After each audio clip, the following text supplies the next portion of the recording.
All right, everybody. GM. How doing? Andrea, Tage, Alicia, Catrice, Rob. How we doing this fine morning? Hope everybody got a great night's sleep. You ready to kick butt this morning? I have got a packed day today, but I wouldn't rather start it anywhere else other than here, right? Part of the one percenters, and that is the proponents of those getting 1% better each and every day. That's what we aim for. That's the goal. If we do that, right, even if you aim for the moon, and you fall short, you land on the stars. In terms of like astronomy, not correct, but it's a nice sentiment that I like to carry into each and every day. So I got out this morning, got my run in. If any of you guys are on Strava, let's connect, right? Follow me on Strava. Let's get on there, continue to push each other. But yeah, got out there, set a PR, right? Under eight minutes a mile now, which to my runners isn't very fast, right? But big achievement. So I'm happy to be making that incremental progress. Side note, of course, had my morning shake, and sometimes they don't sit well with me. So little non paid ad here. If you ever struggle with stomach issues, these off Amazon ginger honey crystals. Like I just buy the industrial size bag of them, and anytime your stomach's hurting, put one in some hot water. It's like instant ginger tea, and ginger immediately helps your stomach. So it is like the biggest hack for me. So if you are like me and you like eating crazy stuff, but you also have a sensitive stomach, that's for you, right? So little ad there, unpaid ad. Just something that I actually use and I love. But you guys know the drill. Throw your ones in the chat signifying your intention to get 1% better by the end of this session, whether you're watching live or via replay. It's important. Speaking into existence what you want is important. Claiming it in advance of it being, real is important, right? When it comes to my running, everybody that I see on there crushing it, right? My friend's girlfriend just did a marathon, and I'm looking and I'm like, yo, I'm up next. Like this is awesome. I'm aiming to get to 10, then I'm gonna get to 26, right? But you gotta put that out there, speak that for you to believe in that. If you don't believe that you're a consistently profitable trader, it's really because you don't speak it. You don't speak it, you keep it in your head, it's really not a strong idea, and you're like, maybe I am, maybe I'm not, or maybe when I am, I'm gonna declare that I am. Right? Nobody waited until they were what they were to start acting like it, or else they never would have made it there. Insert Oprah, Tony Robbins, Gary Vee, anybody, like literally anybody you want to think of. The Rock, the list goes on. They had to say what they were before they were that thing, and then they started walking in it. So when they say fake it till you make it, right? That's really what it is. You have to legitimately just throw it out there, throw it out there. That's me, that's me, that's me, that's me. And eventually that's you. All right. So top news here, European competitiveness. The proposal has been tossed around many times over the past decade, but EU leaders are now looking to see exactly how to move ahead with single capital market union. The main idea aims to diversify funding sources across the bloc and facilitate cross-border investment. Deepening the single market could also benefit competition across Europe and mobilize a lot of money to fuel the bloc's economy. Quote, EU businesses are hitting a notable financing barrier in the EU, encountering substantial hurdles in accessing readily available capital to scale up and innovate. European Council President Charles Michel told members before a meeting today. Quote, hence the Capital Markets Union warrants our special attention and firm guidance. It is imperative that we make significant strides in this area where progress has lagged for too long. The gathering also outlined the need to pool together capital for big ticket transitions ranging from the clean energy technology to artificial intelligence. At the moment, there are many barriers for local European companies to rival their counterparts in the US and China, especially amid growing geopolitical tensions, waves of protectionism, and massive subsidies being awarded in the world's largest economies. The new plan aims to raise the competitiveness of Europe, replacing oversight of 27 members states' capital markets with one single market under ESMA, the financial markets regulator of the EU.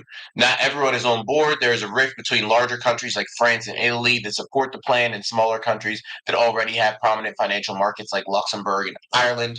The latter are afraid the framework may lead them to be dominated by their bigger rivals and wouldn't give them enough control over their own financial rules in domestic markets. Granting power to a centralized supervising authority can also be difficult to unwind, even for those who would like to see some kind of greater European integration.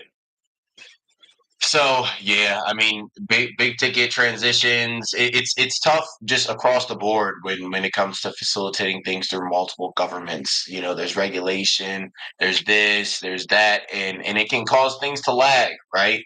Um, Humanity has been around for a bit. It's really the blink of an eye from an evolutionary standpoint, but we really haven't found the best way to govern.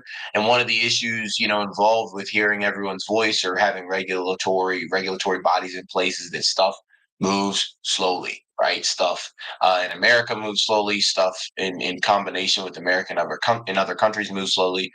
Stuff, in the EU moves slowly. So it's hard to really get some real cohesion and make a concerted effort towards something when you have to get 1,000 different votes and these people have different goals and things get struck down, right?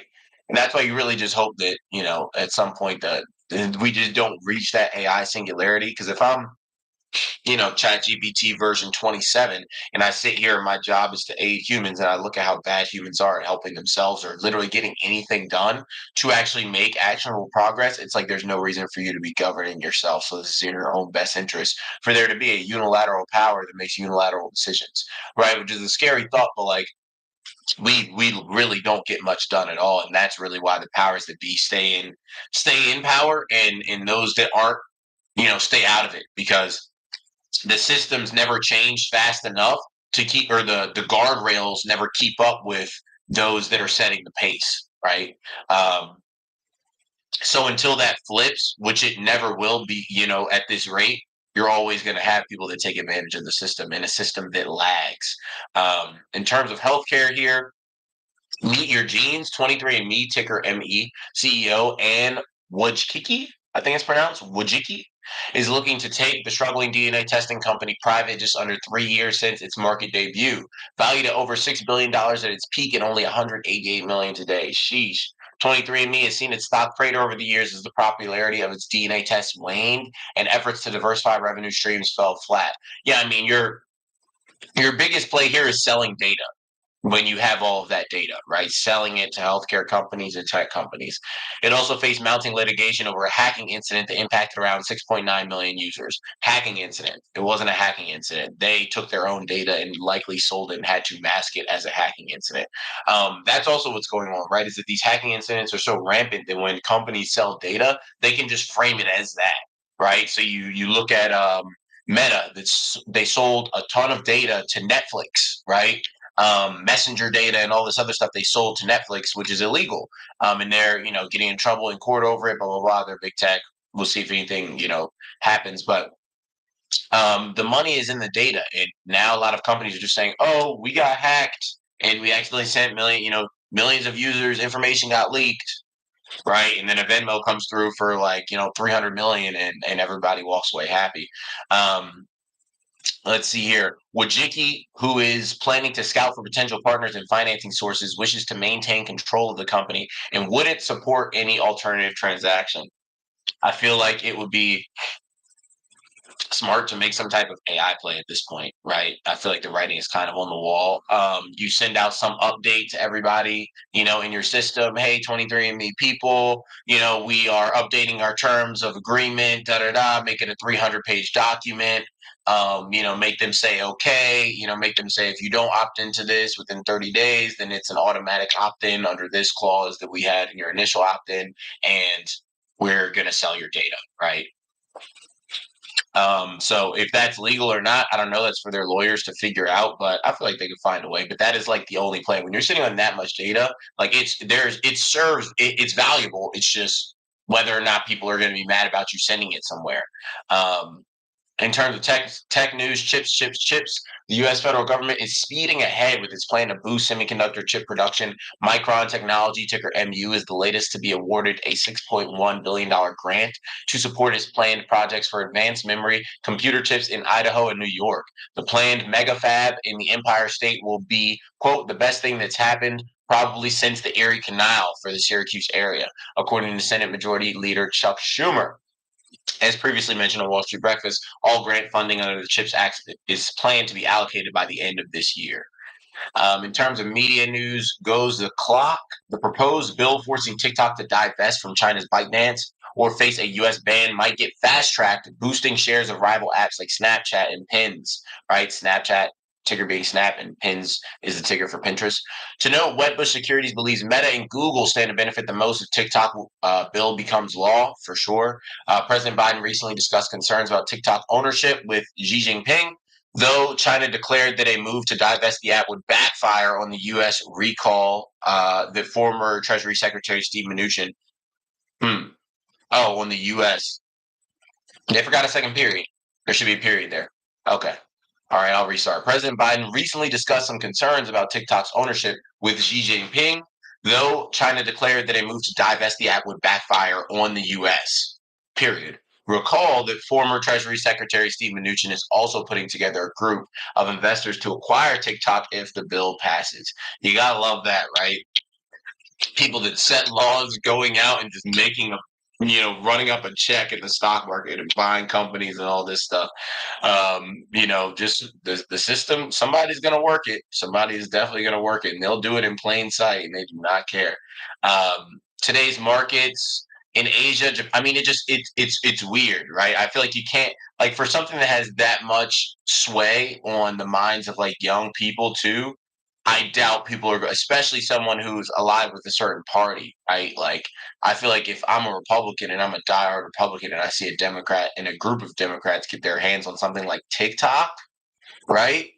And potentially during an election year, it's just like I'd be fighting against that hard. So we'll see if that group ends up being able to do it or not. But it just seems like that would be a lot of potential, power for one party to hold. All they got to do is tweak the algorithm a little bit, and they can bend the American public to their will.